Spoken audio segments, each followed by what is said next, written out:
Excellence, Monsieur le Président de la République, Monsieur le Président de l'Assemblée nationale, Monsieur le Premier ministre, chers invités, chers concitoyens. Africa Jom Center se réjouit de cette initiative.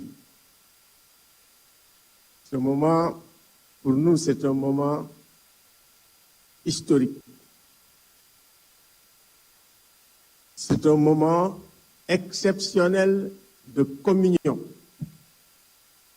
entre les gouvernants et les gouvernants. Parce que les premiers dysfonctionnements qu'on observe dans la démocratie, c'est en réalité ce déficit de communication entre gouvernants et gouvernants.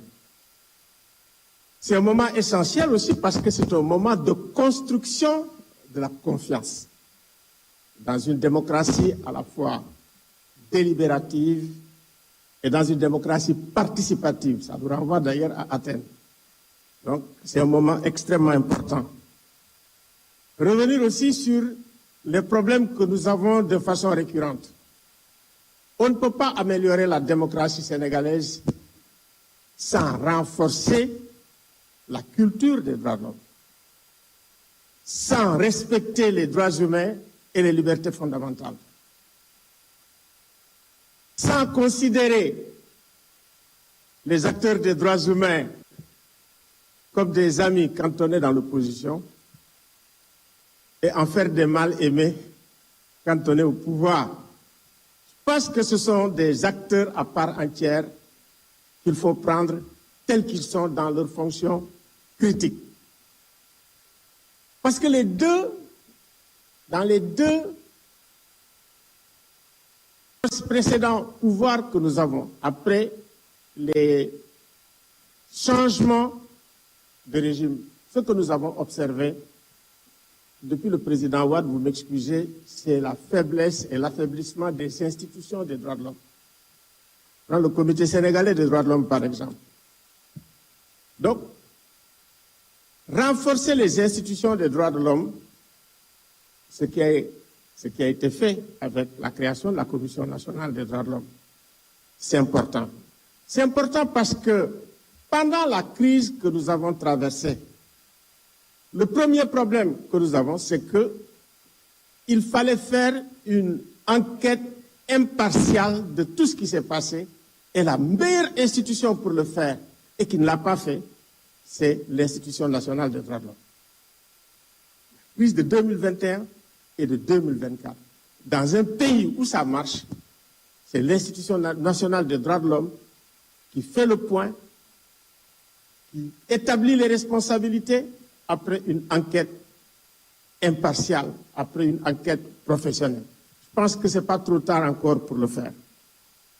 Excellence, Monsieur le Président, le problème que nous avons aussi, c'est de repenser l'architecture institutionnelle en révisant l'hyperprésidentialisme sénégalais, en instaurant un jeu d'équilibre des pouvoirs. C'est extrêmement important parce qu'il arrive des moments où quand on veut conserver le pouvoir, on assujettit tous les autres pouvoirs.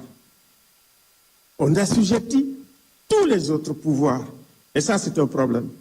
Créer un équilibre et une harmonie entre l'état de droit et l'état social. L'état social avec le respect des droits économiques, sociaux et culturels. Parce que l'effondrement de l'état social est à la source de la plupart des graves crises que nous vivons dans la sous-région. Il faut prêter une attention.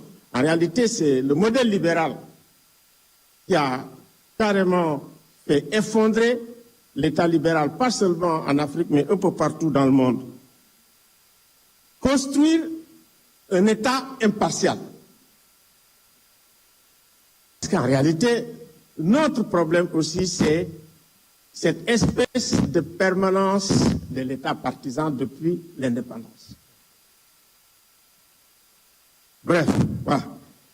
En fait, quand nous parlons de l'État social, et nous parlons aussi de l'État impartial, c'est pour respecter le principe d'égalité qui est au fondement même de la démocratie.